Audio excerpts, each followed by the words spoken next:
दोनों श्री राधा कृष्ण के चरणारविंदों में शतकोटि नमन बंदन। मित्रों को, जिज्ञासुओं को, धर्म प्रेमियों को, ज्योतिष विज्ञान प्रेमियों को हर हर महादेव, बम बम भोले नमः शिवाय। मित्रों, जीवन में 3 ऋण हैं। देव ऋण है, ऋषि ऋण है और पितृ ऋण है। इसी प्रकार से ये तीनों ऋण किस भाव से देखने चाहिए? देव ऋण है, ऋषि ऋण है और पितृ ऋण है। तो ऋण का जो भाव है, जिसका नाम ही ऋण है, भाव का नाम है ऋण है। ऋण का मतलब कर्ज, कर्जा। तो षष्ठ भाव का नाम है ऋण। चाहे वो संतान रूप में ऋण है, मित्र का ऋण है, संतान का ऋण है, पिता का ऋण है, सरकार का ऋण है, बैंक का ऋण है, समाज का ऋण है। जितने भी ऋण हैं, कर्जे हैं, वो षष्ठ भाव है। अच्छा, जितने भी प्रकार के शरीर में रोग होते हैं, चाहे वो डायबिटीज का रोग है, श्वास का रोग है, अस्थमा का रोग है, दमा का रोग है, टीबी का रोग है, किडनी का रोग है, हार्ट अटैक का रोग है, जितने भी रोग हैं उसको ऋण के साथ साथ रोग का भाव भी कहा जाता है। और ऋण का भी भाव है और रोगों का भी भाव है। अच्छा, ये ऋण भी शत्रु है हमारा और रोग भी परम शत्रु है। रोग तो बड़ा खतरनाक शत्रु है कि पैसे भी लेता है और कष्ट भी देता है। शत्रु जितने प्रकार के शत्रु हैं, वो पत्नी रूप में शत्रु है, पुत्र रूप में शत्रु है, पड़ोसी रूप में शत्रु है, बंटवारे में शत्रु है, भाई शत्रु है। जो भी जितने प्रकार के शत्रु हैं, तो ऋण, समस्त प्रकार के ऋण, रोग, जितने भी रोग होते हैं बॉडी में, और जितने भी प्रकार के शत्रु होते हैं जिनको हम जानते हैं, अनजाने शत्रु नहीं, जिनको हम भली प्रकार से जानते हैं, इस प्रकार के शत्रु। और शत्रुओं से, अब शत्रु होंगे तो परेशानी होगी। षष्ठ भाव जितने भी प्रकार के एक्सीडेंट होते हैं, चोट लगती है, बिना षष्ठ भाव खराब हुए घाव है, चोट है, मोच है, गिरना है, एक्सीडेंट है, ये सारे कार्य जितने भी अशुभ कार्य हैं, शरीर संबंधी चोट इत्यादि, एक्सीडेंट इत्यादि, कटना फटना, कानून, मुकदमेबाजी, कोर्ट, और जितने प्रकार के भी दुख हैं, चिंताएं हैं, टेंशन है, डिप्रेशन है, फ्रस्ट्रेशन है, और हमारी ननिहाल, मामा, ममेरे भाई बहन, और जो शत्रु और जो हमारी शक्ति रूप में, षष्ठ भाव ऐसा भाव नहीं है, बड़ा विचारणीय भाव है, बड़ा सोचनीय भाव है, बड़ा चिंतन का भाव है, साधना का भाव है, शक्ति का भाव है। दुर्घटनाएं जितनी भी होती हैं और हमको जो सेवकों के द्वारा जो प्राप्त होती है, नौकर चाकर हैं, सेवक हैं, दास दासियां हैं, उन सब का भाव है। और दुर्गति भी कराता है ये भाव, दुर्भाग्य भी दे देता है, चरित्रहीनता भी इसी से आती है, अपमान का भाव है। अब विषय आता है कि षष्ठ भाव, अच्छा, किसी भी भाव का आप विश्लेषण करें, विवेचना करें, लगन को मत भूलिएगा। लगन और लग्नेश, षष्ठ भाव त्रिक भाव भी है और उपचय भाव भी है। और हमारी जो सौतेली माँ होती है, जिसकी भी होती है, उसको भी बताता है। यदि किसी महिला की कुंडली है तो षष्ठ भाव चरित्र, एवोरेशन 20 भाव से देखने चाहिए। षष्ठ भाव उपचय भाव है। उपचय का मतलब ऊपर को चढ़ने वाला, वृद्धि, उपचय, ऊपर को जो चलता है, वृद्धि करने वाला भाव है।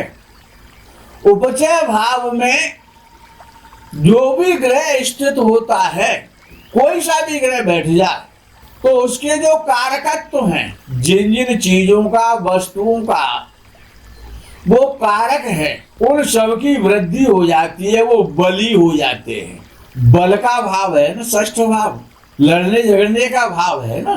तो जो भी ग्रह षष्ठ भाव में बैठता है वो बली हो जाता है। उपचय भाव है, यानी जो भी ग्रह बैठेगा उसको बढ़ाएगा, उसकी पावर बढ़ा देगा, उसके कारकत्व बढ़ा देगा षष्ठ भाव। तो जो भी ग्रह षष्ठ भाव में बैठा है वो शुभ परिणाम देता है। लेकिन यदि वो ग्रह पीड़ित हो गया तो वो कष्ट भी देता है, शुभ की जगह अशुभ भी देता है। कोई भी मनुष्य तब तक जीवित रह पाता है, तब तक जीवित रहता है जब तक उसमें विनाशकारी, विघटनकारी शक्तियों से लड़ने की शक्ति रहती है। जब तक उसमें संघर्ष करने की, प्रतिरोध करने की शारीरिक क्षमता होती है, तब तक वो जीवित रह पाता है। षष्ठ भाव बली होना बहुत आवश्यक है। षष्ठ भाव ये बताता है कि आपकी शरीर की आंतरिक शक्ति कितनी है। आप रोगों से लड़ सकते हैं या नहीं लड़ सकते। आप शत्रुओं से लड़ पाएंगे, उनसे संघर्ष कर पाएंगे, उनको जीत पाएंगे या नहीं जीत पाएंगे। शक्ति का भाव है शरीर की अंदर की शक्ति, आपका साहस, आपका परिश्रम अंदर की शक्ति देता है। अगर आप अंदर से कमजोर हैं, आपकी इम्यूनिटी पावर कमजोर है, तो आपको रोग घेर लेंगे। ये तो षष्ठ भाव का स्वामी बली है, तो आप प्राय निरोग रहेंगे। यदि वो पीड़ित नहीं है तो आंतरिक शक्ति के बल पर ही तो मनुष्य जीवित रहता है। भाई ऋण से भी लड़ना है, ऋण को पटाना है, संघर्ष करना पड़ेगा, उसके लिए साहस चाहिए, उसके लिए शक्ति चाहिए, रोगों से लड़ने की सामर्थ चाहिए, शत्रुओं से लड़ने की भी तो ताकत चाहिए। आप कहीं क्लीन बोल तो नहीं हो रहे, आप कहीं नर्वस तो नहीं हो रहे, वो षष्ठ भाव बताएगा। शरीर की आंतरिक शक्ति है, वो ताकत है हमारी, जिससे कि आप जो जितने भी संसार के बाहरी तनाव हैं, बाहरी डिप्रेशन है, बाहरी टेंशन है, घर का टेंशन है, परिवार का टेंशन है, समाज का टेंशन है, सर्विस का टेंशन है, कमाने का टेंशन है, इन सारे टेंशनों को, चिंताओं को, समस्याओं को झेलने का भाव है। यदि आपकी आंतरिक शक्ति बलवान नहीं होगी, आप अंदर से बली नहीं होंगे, तो आप बहुत जल्दी क्लीन बोल्ड हो जाएंगे, परास्त हो जाएंगे, हार जाएंगे, आप सरेंडर कर देंगे। आंतरिक शक्ति बलवान नहीं होती है तो जातक शीघ्र परास्त हो जाता है, हार जाता है व्यक्ति, जिसके कारण उसका शरीर और मन, परिवार दूसरे के द्वारा पीड़ा झेलता है, उत्पीड़न होता है, उसका मिसयूज करते हैं लोग उसका। षष्ठ भाव और षष्ठ भाव से संबंधित ग्रह जातक की आंतरिक शक्ति की निर्बलता, शुभता, बलवता, बलाबल, उसकी भाग्यहीनता, शत्रु के द्वारा परास्त होगा कि नहीं होगा, यह षष्ठ भाव बताएगा। आधुनिक इस दुनिया में, इस समाज में, इस संसार में, आधुनिक परिवेश में जीवित रहने के लिए संघर्ष करना ही पड़ता है। कोई परिवार के लिए संघर्ष कर रहा है, कोई रोगों से संघर्ष कर रहा है, कोई सर्विस में संघर्ष कर रहा है, कोई व्यापार में संघर्ष कर रहा है। संघर्ष कराता है वह और शक्ति देता है संघर्ष करने की। जितने भी प्रकार के सांसारिक, भौतिक जितने भी सुख हैं, उनको प्राप्त करने की शक्ति षष्ठ भाव देता है। षष्ठ भाव कमजोर है तो आप भौतिक सुखों को, संसाधनों को प्राप्त करने में अक्षम हैं। आप भयभीत हो जाएंगे, आप डर जाएंगे, आप कार्य नहीं करना चाहेंगे, आप हथियार छोड़ देंगे। विरोधियों को परास्त करने के लिए षष्ठ भाव और षष्ठेश का बलि होना अति आवश्यक है, परम आवश्यक है। लेकिन याद रखें, ये लग्न और लग्नेश बलि होना चाहिए। षष्ठेश यदि लग्नेश से बलि है तो आप प्रतिस्पर्धा में, इंटरव्यू में, किसी भी प्रकार के स्पर्धा में हार जाएंगे। और यदि लग्नेश बलि है, षष्ठ भाव थोड़ा सा कमजोर है, षष्ठेश लग्नेश से थोड़ा सा कमजोर होना चाहिए, तो आप संसार को जीत सकते हैं। षष्ठ भाव में विद्वानों ने कहा, ऋषियों ने, एक अशुभ ग्रह मंगल, राहु, शनि, केतु, ये अशुभ ग्रह कहलाते हैं, पापी हैं। तो षष्ठ भाव में अशुभ ग्रहों का, पापी ग्रहों का बैठना सदैव अच्छा है। और षष्ठ भाव में यदि अशुभ ग्रह बैठे हैं तो वो बता रहे हैं कि आप अंदर से बली हैं, आपकी आंतरिक शक्ति, आपकी ऊर्जा, आपकी पावर, आपकी इम्यूनिटी पावर काफी बलवान है। लेकिन षष्ठ भाव में बैठे हुए ग्रह पीड़ित नहीं होने चाहिए। यदि 3 पीड़ित ग्रह या 2 पीड़ित ग्रह षष्ठ भाव में यदि बैठ जाएंगे तो आप रोगों से गिर जाएंगे, आप शत्रुओं से गिर जाएंगे, आप ऋण से गिर जाएंगे। पापी ग्रह बैठे लेकिन दूसरा पापी ग्रह उनको देखे नहीं तो आप जीवन में परेशान हो जाएंगे। जितने भी प्रकार के षड्यंत्र होते हैं शत्रुओं के द्वारा, रोगों को, रोग भी तो षड्यंत्र करते हैं शरीर में, शत्रु षड्यंत्र करते हैं। जितने भी प्रकार के षड्यंत्र हैं उन षड्यंत्रों को झेलने की सामर्थ्य षष्ठ भाव में है। षष्ठ भाव ही षड्यंत्र उत्पन्न करता है। यदि षष्ठ भाव पीड़ित है, षष्ठेश पीड़ित है या षष्ठ भाव में बैठे हुए ग्रह पीड़ित हैं तो आपका जीवन पीड़ित है, आपका जीवन नरक हो जाएगा, आप झेल नहीं पाएंगे। आपकी आंतरिक शक्ति, इम्यूनिटी पावर बहुत कमजोर हो गई। षष्ठ भाव में उच्च राशि का शनि, उच्च राशि का मंगल, उच्च राशि का राहु, उच्च राशि का सूर्य, यानी मंगल, राहु, शनि और सूर्य यदि उच्च राशि के या स्वराशि के बैठे हैं या ये षष्ठ भाव के स्वामी होकर के वली है तो आपकी आंतरिक शक्ति बढ़ी हुई है। अब आप सारे संसार को जीतने की ताकत रखते हैं, सारी समस्याओं का समूल आप नाश कर सकते हैं। लेकिन याद रखना कि इनमें से किसी का भी संबंध लग्न से नहीं होना चाहिए। षष्ठ भाव में अगर ये ग्रह या षष्ठेश बलि हो जाता है तो व्यक्ति स्पोर्ट्स के क्षेत्र में, पहलवानी के क्षेत्र में, रेसलिंग के क्षेत्र में नाम कमाता है। षष्ठ भाव में शनि, मंगल, राहु और सूर्य यदि नीच राशि के बैठे हैं, पीड़ित होकर के बैठे हैं, षष्ठेश पीड़ित हो रहा है तो आप मानसिक रूप से, शारीरिक रूप से, आर्थिक रूप से और शत्रुओं के द्वारा आपको पीड़ा झेलनी है।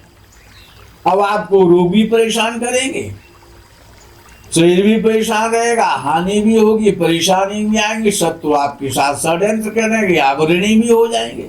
अब विषय आता है कि षष्ठ भाव में शुभ ग्रह, सामान्यतया षष्ठ भाव में शुभ ग्रहों का बैठना अच्छा नहीं माना है विद्वानों ने, क्योंकि इनका सबसे शुभ ग्रहों का केंद्र और त्रिकोण में बैठना शुभ माना जाता है।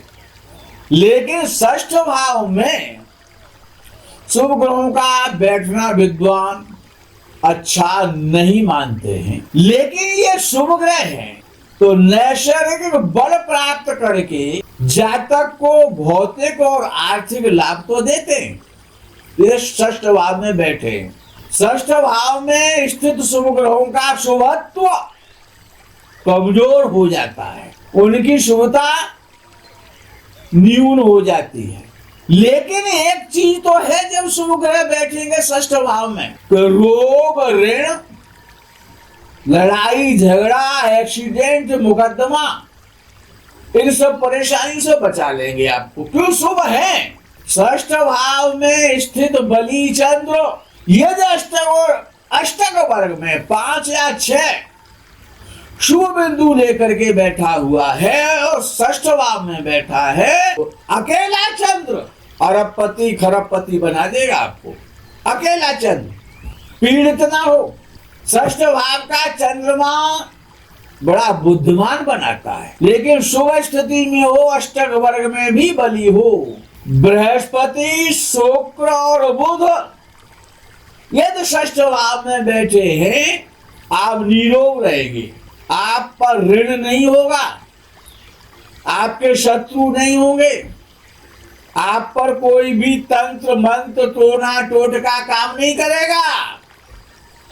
कोई कितना ही करता रहे, षड्यंत्रों से बचे रहेंगे, ऋण से बचे रहेंगे, रोगों से बचे रहेंगे। यदि बृहस्पति, शुक्र और बुध यदि षष्ठ भाव में अच्छी स्थिति में बैठे हैं तब। लेकिन भयभीत तो रहेंगे आप, मन तो परेशान रहेगा, जबरदस्ती मन परेशान रहेगा। यदि आप पीड़ित नहीं है, शुभ ग्रह षष्ठ भाव में कितनी बड़ी समस्या आ जाए, कितना ही बड़ा मुकदमा लग जाए, 307 लग जाए, 302 लग जाए, किडनैपिंग का लग जाए, जो भी लग जाए, कितना ही बड़ा रोग हो जाए, यदि शुभ ग्रह षष्ठ भाव में बैठे हुए हैं, कितना ही कर्जा हो जाए, एक दिन आप सबसे ओरण हो जाएंगे। ये विशेषता है शुभ ग्रहों की। और मुकदमे में बाद में आपको विजयश्री मिलेगी यदि शुभ ग्रह बैठे हुए हैं, बली होकर के बैठे। षष्ठ भाव दशम भाव का भाग्य है। दशम भाव से नवम भाव है षष्ठ भाव। आपके कर्मों का भाग्य है, आप कैसे कर्म करेंगे। आपके नवम भाव यानी भाग्य भाव का दशम भाव है, कर्म है, भाग्य का कर्म है और आपके कर्मों का भाग्य है, उपचय भी है और त्रिक भी है। बड़ी विशेषता है षष्ठ भाव में। सबसे बली केंद्र दशम भाव का भाग्य है। अगर षष्ठ भाव कमजोर हो जाएगा तो आप कितने बढ़िया कर्म करें, आपका भाग्य साथ नहीं देगा। दशम का भाग्य है और नवम का कर्म है, भाग्य का कर्म है। यदि शुभ ग्रह अच्छी स्थिति में हो, पीड़ित ना हो और षष्ठ भाव में बैठे तो हमेशा अच्छा फल देंगे, शुभ फल देंगे। षष्ठ भाव में शुक्र यदि बैठा हुआ है, उच्च राशि का बैठा है, स्वराशि का बैठा है तो आपको धनी बनाएगा, संपत्तिशाली बनाएगा, ऐश्वर्यशाली बनाएगा। षष्ठ भाव में सूर्य चंद्र एक साथ ना बैठे, नहीं तो वो पतन कर देते हैं, ऐसा विद्वान कहते हैं। एक साथ सूर्य और चंद्र का बैठना आपका जीवन कष्ट में होना है। यदि षष्ठ भाव में षष्ठेश कुंडली में उच्च का हो, षष्ठ भाव का स्वामी स्वराशि का भी हो या मूल त्रिकोण राशि का हो या उच्च राशि का हो, तो ऐसे जातक का शत्रु कितना ही बड़ा हो, कितना ही बली हो, उसका कुछ बिगाड़ नहीं सकता है। वो शत्रु को एक दिन परास्त कर देगा। षष्ठ भाव का षष्ठेश बली होना बताता है कि आप बिना परेशानियों के उन्नति को प्राप्त करेंगे। मित्रों, आज के प्रकरण में यही विराम करते हैं, इसीलिए षष्ठ भाव को बाईपास ना करें। षष्ठ भाव बड़ा विशेष भाव है। आज का विराम। हर हर महादेव, बम बम भोले, नमः शिवाय, जय गो माता।